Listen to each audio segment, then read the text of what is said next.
Joining us now, as he does every Wednesday from the Dregs Hockey Podcast, TSN Hockey Insider, Mr. Darren Dreger. How are you? Doing well. Yeah, no shortage of information to consume and chew and digest and do all the things that we do this week. It's only Wednesday, but it feels like it's been a long week. I've always felt guilty, drilling down hard on Canucks only stuff with you over the years, Dregs, because it's like, it's just our little corner of the world. It's asking a lot for you to rattle cages all the time on the West Coast. I don't feel bad this year. I don't feel bad whatsoever. No, you know what? I was going to take a shot back at Patterson because he tweeted something yesterday about, national media. Right. Yeah. Oh, yes. Didn't have the courage or conviction to identify insider trading on TSN, but he wasn't wrong. I mean, I don't recall the last time all three insiders had something, on the Vancouver Canucks to lead the segment. Now, in fairness, it was low-hanging fruit, and I don't know if you guys have noticed or not, but there's not a lot going on the trade front around the NHL, and it felt like with the Tanner Pearson situation, even though it's confidential, as it needs to be when you're talking about, health issues, rights, wrongs, all of that.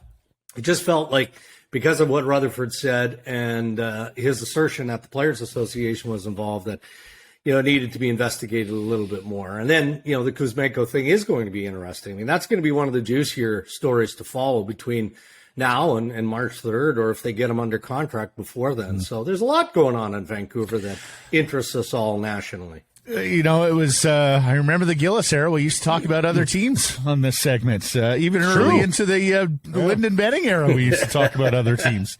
So if you're keeping score at home, it was Dregs on Pearson, it was CJ on Kuzmenko, and it was LeBron on Bo Horvat and the Carolina Hurricanes yesterday on TSN Insider Trading. You should really just call it Canucks Insider Trading. Yeah. Canucks Corner or something. Canucks Corner would be good. Is another reason for that, though? Do you think people are waiting for the Canucks to be the first shoe to set market, to be the first shoe that drops, all that sort of thing? Could the Canucks be the trendsetters here? Well, they could. And, again, from an insider perspective, maybe from a media standpoint, that's what you're hoping for. But everything that's gone on around the Vancouver Canucks this season, layer by layer by layer, has put them squarely in the international spotlight, right? Because it's not just about cleaning up cap space and the fact that Bo Horvat doesn't have a contract and they signed JT Miller and all of that, who's going to be traded. It's about the Bruce Boudreau watch. It's now about what did or didn't happen that's led Tanner Pearson down the medical path that he's dealing with, and so on and so forth. So it feels never ending. You can imagine how Jim Rutherford and Patrick Allvin and maybe ownership of the Vancouver Canucks feel like. But as we get closer to the trade deadline, and you get closer to a place where the cap is less prohibitive, I think much of the focus will center on the players who are truly in play and whether or not there's any actual trade dialogue or progress. Well, let's drill down then on Bo Horvat and the Carolina Hurricanes, as LeBron reported yesterday. That the Canucks have checked in with every contender. Carolina has had a discussion with them. He's a Rod Brind'Amour type of player. We all know they could use some offense in the postseason. That has been their bugaboo, and he's sitting there at 30 goals. But as LeBron also reports, they haven't tended to pay big prices for rentals in Carolina over the years. He says Martin H.S. is untouchable after a nice bounce-back year, although I suppose there was a time where he and Brind'Amour weren't exactly on the same page. What would a Carolina package for Horvat look like? And do you think young right shot defenseman Scott Morrow might be a part of that? Well, I think you have to ask. If you're the Vancouver Canucks, we know what their needs are in defense. We know that they're looking for that young center. That's been discussed and well documented. Just because Carolina has inquired doesn't mean that there is a fit there. There may never be a fit there. And Pierre is right. I don't stay away from the Carolina Hurricanes, but I don't know if you've noticed or not, but there's a lot of writing from Pierre LeBrun on the Carolina Hurricanes in the Athletic, and then these stories that connect. So he's got some deep sources there. Give him credit for all of that. But Donnie Waddell is a guy who's on it. He's a true hockey person, right? So he's going to do his due diligence, make the calls, and he's pressured by his owner, Tom Dundon, who always is looking for a bargain. So that supports your point on Carolina as Pierre talked about, not wanting to really pay deeply in that rental market. So if we're going to speculate, I mean, you have to look at a defenseman. You know, the Carolina Hurricanes, I wouldn't say they have them in abundance, but that's an area of depth for sure. Up front, Jarvis. I mean, you know, when you hear speculation around the Carolina Hurricanes and you're talking about bigger pieces like Bo Horvat, I mean, those are the names that I think have to be considered to some degree. But I'm sure if there's a connection, Alvin will be looking at that blue line in some capacity. Natchez is untouchable in your view, Dregs? Or... I don't know that, Matt, okay. To be fair. I mean, based on what Pierre reported, it sounds like that's the case. But, you know, again, I think the Carolina Hurricanes are well aware of where they're at in their development. And they're probably pretty sensitive and likely reminded continually by Rod Brindamore that, okay, it's one thing to be a contending team, but then you have to prove and show that you're actually a Stanley Cup contending team. So make sure that we've got the pieces to do that. So I think it would depend on the player in play here. If he's untouchable for Bo Horvat, is he untouchable for somebody else? I'm not so sure of that. Major surgery as described by Jim Rutherford. And certainly hinted that we're talking about the surgery to extract things out of the body, if you will, rather than merely tying things together. Is there any way, like, have you heard people discussing how to extract massive contracts out of a roster? Because I think that has to be what Rutherford is alluding to, is getting rid of some of the, and you know, a guy like Tyler Myers, I think, is easier. But, I mean, is there any way to deal with Oliver Ekman-Larsson in the next 18 months?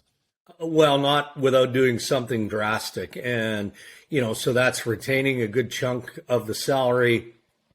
That's by applying a sweetener, which the Canucks are not going to want to do. That's by taking bad contracts back, and likely more than one if you're looking at Oliver Ekman-Larsson. It's just not that simple. Or you get to a place, and I haven't studied his contract. You guys probably know this. Like, what's the buyout formula as early as in the next 2 years? It's great, and then you get to Bobby Bonilla levels where you're paying a lot for a long time. You know, so and so then it becomes okay. Well, how do you convince your owner that that's the best path to take? I mean, the one thing, and you know, we always push back at that notion because it's financially prohibitive.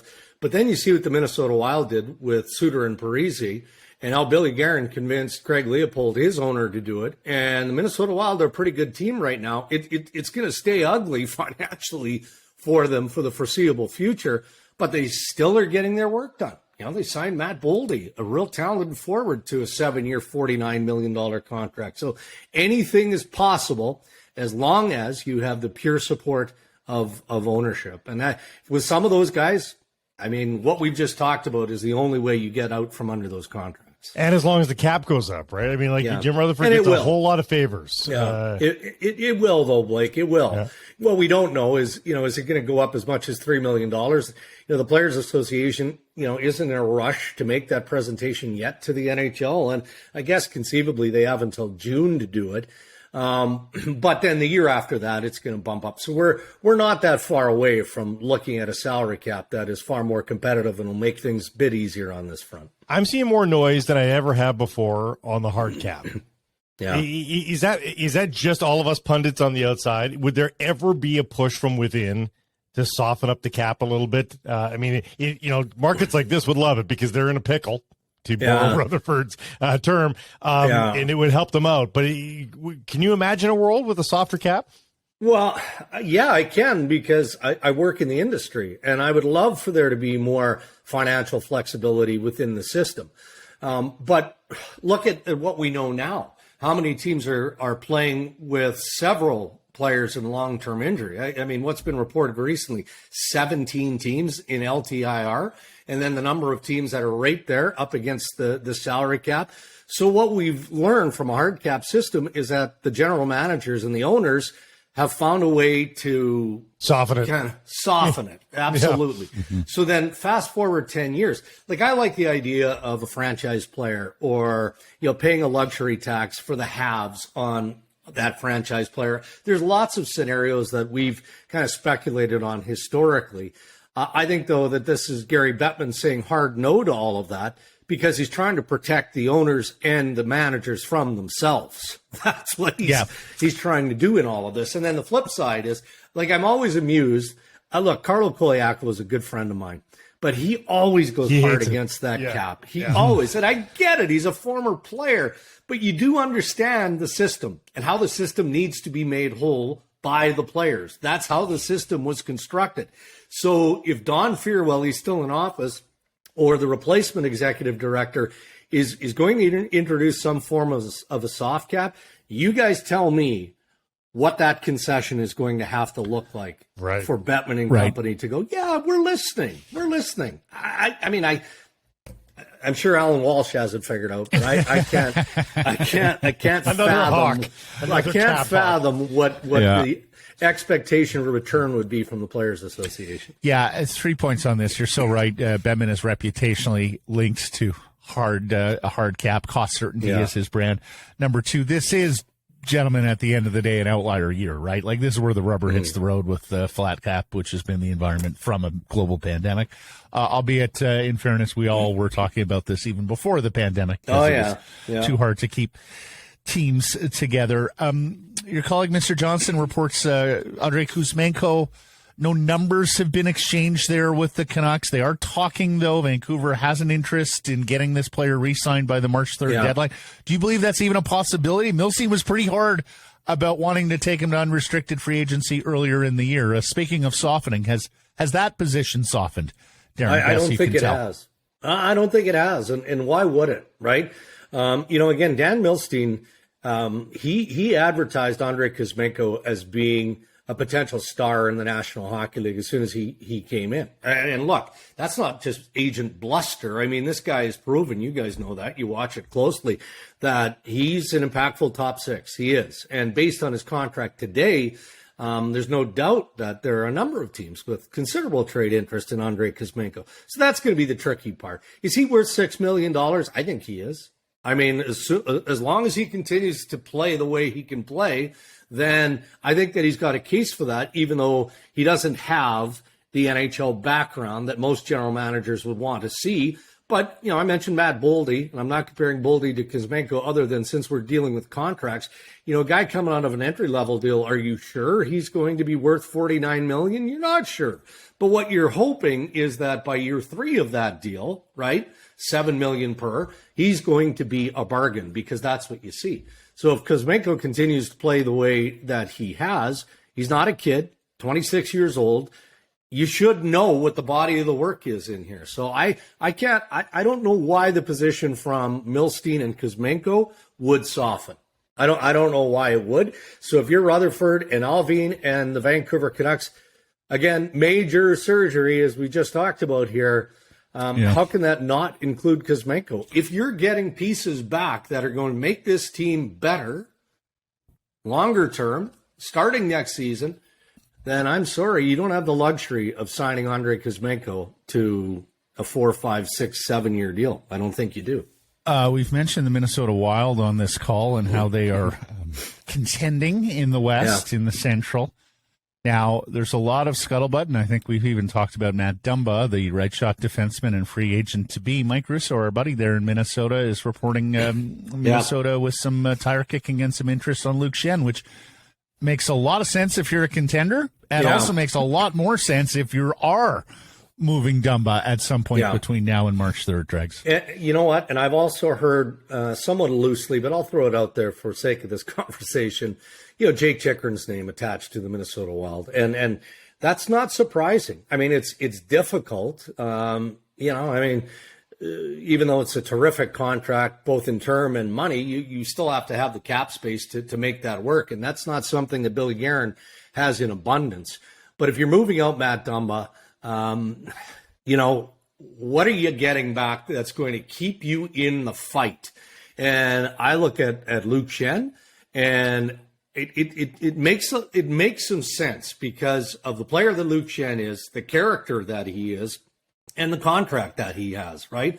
I don't see any way, unless Billy starts moving out bodies in the offseason, that they're going to be a player on Matt Dumba, right? So you either you either embrace the notion of own rental because you feel like you're legitimately a contender. Like you're going deep into the West, and the West has never been open than it is right now. And you take it in the teeth because you're getting nothing back when he walks into free agency, or that's unacceptable, and you maximize whatever the return is. So by Billy Guerin kicking tires on Luke Schenn, maybe having some interest in Jake Chychrun, that tells me that teams like Ottawa, teams like Edmonton, some of the other teams that have expressed interest in Matt Dumba, they're saying some things that Billy Guerin is at least willing to listen to because he's now looking at backfill. Doesn't Ken Holland have to be interested in Luke Schenn too? And that's intra-division, I understand. But, I mean, for a loan, for a rental, doesn't Ken Holland have to be interested? Shutdown guy, man, just plays hard, shift after shift, nothing but character on and off the ice. I would think so. And look, that could be a play that happens. And that's not sourcing. Excuse me. It just makes so much sense. Yeah. But you can appreciate why Kenny Holland, maybe Billy Guerin, go down the list or maybe bigger game hunting in the moment just to see if there's something better. But that's a dangerous game too. One thing I've learned, to bring it back into another Canadian market about Kyle Dubas, is that he's not afraid to try and test and experiment with inexperienced players. And we know that there's the history with a lot of these guys that dates back to the Ontario League and the Sioux Greyhounds. Connor Timmins was floundering with Arizona. He was unhealthy, couldn't stay in the lineup, concussion, had all kinds of stuff. Well, he's basically playing a regular shift for the Toronto Maple Leafs at very low cost. So I'm a bit surprised that Kenny and some of these other general managers with a specific need, don't try and add a piece like a Luke Schenn. Not saying Luke Schenn, but like that, because you can't be guaranteed that something better is coming along the line. Yeah, I mean, at that cost, you might as well give it a whirl. Yeah. It doesn't cost you much by way of money or by way of player costs. Getting back on Pearson, Dregs, are there broader concerns with the Canucks player group about everything that's gone on with the medical team and the training staff, which turned over quite in large measure this past offseason? Not that I've heard from anyone that I would trust. And so when I say that, I mean no one from within the organization. In fact, quite the opposite. I've been told that no player has expressed any level of concern with the training staff or the medical staff. Quite the opposite. Now, it's hard to say that and then not be specific with Tanner Pearson. Yeah, I mean, there's some things that have gone sideways there. Whether that's, because of how this case was managed, don't know. Maybe he's just one of those unlucky cases where, it didn't work. There was a setback. They had to go back in. That didn't work. Something else had to happen, something else. But at the end of the day, you're left with a situation here where a player was supposed to be out 4 to 6 weeks, and now he's done for the season. And, I talked to some Players Association sources. This is a highly sensitive case because Tanner Pearson wants it to be confidential, and he deserves, and that's his right. I mean, we don't want our medical information out there for the world to chew on. He's not pointing fingers at anybody, but he does have rights. So you talk to the Players Association. I'm sure the Canucks are involved. I know the PA doctors are involved. They're doing their due diligence through this. This is going to be a long process. It has to be a long process because we don't know what the outcome of all of the follow-ups here that Pearson is going to have to endure is going to turn out to be. Knock on wood for him and his family. He heals up beautifully, and it's a non-issue, and he's back in the National Hockey League next year, and he earns the next contract. But isn't that really what we're getting to here when we think of these things? Is what if that doesn't happen? Well, that's why the Players Association has to be involved. So this is specific to Pearson, but no one that I've talked to, and in fairness, full disclosure, obviously I haven't pulled the room. I haven't had one agent reach out to me with any concerns medically specific to the Vancouver Canucks. Lastly, from me, Dregs, Bruce Boudreau is apparently going to be on the bench tonight against Tampa to kick off this homestand. I'm not sure he's as loved this year as he was last year, but I do think he has a lot of supporters in the market. And I also think there's a lot of people now who just feel bad and sorry for him and the treatment that he's received. And we're starting to see that percolate a little bit more nationally. Yeah. And every home game has the potential to be an embarrassing moment for this team as the fans. Well, I think chant Bruce, there it is, at every opportunity. Right. And of course, extraordinary moment with Rutherford on Monday where he did acknowledge that he has spoken to coaching candidates, which, boy, Dregs, it's the first one for me with the guy on the job. Yeah. What's the holdup there? Well, why hasn't there been a mercy firing there at the very least? So, look, I don't know if you guys remember a segment we did. It was probably October, November. I mean, one of those spots where it was hot, right? And it felt like, a dismissal was coming. But I acknowledged at that point that in a perfect world, that the Canucks would be able to wait until February, right? And I still feel like that's now obvious the case because we're drifting into the latter part of January here. Bruce is known for a long time that, his time was going to end this season at some point with the Vancouver Canucks. So without knowing specifics here, let's just unpack it a little bit. Back then when I said that, for me, it was more of the hockey exercise that had to take place. The Canucks needed to know where they would be at because of the draft and everything that goes into that draft. And they may not know that until late January, early February. And then if you make that change in February, that allows the new coach to come in and start delivering the philosophy and the systems and the structure and all of that so that your young NHL players know where they stand and know where they have to be for the start of next season. Here's the other thing that can't be overlooked. And I know Jim Rutherford talked about, ownership has been very supportive. Francesco Aquilini doesn't put any pressure on him to make decisions, any of that. But I don't know that the reality of paying 3 coaches for a longer period of time can entirely be dismissed.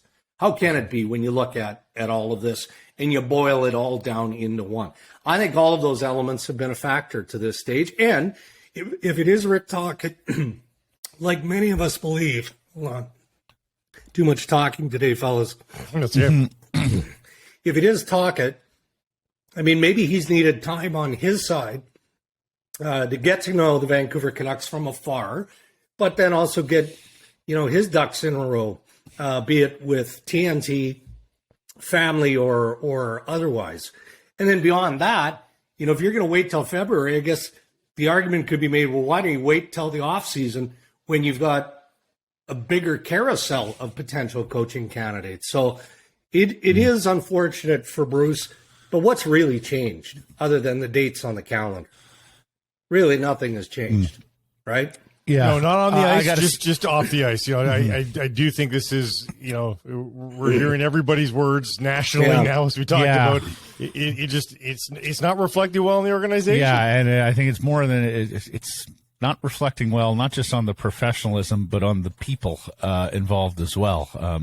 Jim can't love this. Jim can't love what's happening. Well, and look, and keep in mind, that's why I packaged everything that I just said. All of those factors, because, Jimmy Rutherford and Bruce Boudreau go back many, many, many years. Many years, back to playing days, as a matter of fact. So, no way he loves any part of this. No way. But I also don't think that Bruce Boudreau is being blindsided. Like, there would be conversation with Bruce. No, and the other thing we find peculiar here, if you're Rick Tocchet and you're a coach and you want to coach, like, why wouldn't you have an immediate out from TNT? This whole notion of he's got to give them 4 weeks is, again, bizarre. Why? What's that? Why? Money. When you're negotiating, it doesn't matter what industry you're in, and you're trying to negotiate an out clause and you're demanding top dollar. I mean, maybe the network, and this is just my speculation, comes back and says, all right, we'll pay you that because we love the chemistry you have with Gretzky and the panel. but you're not leaving us high and dry because you're an anchor. Gretz is on one side of that desk. You're on the other side of that desk. We need a certain amount of time to fill that chair. Wow. Okay. Marvelous stuff, Dregs. Thank you for this. Appreciate it. We'll catch up next Wednesday. All right, guys. Thank you.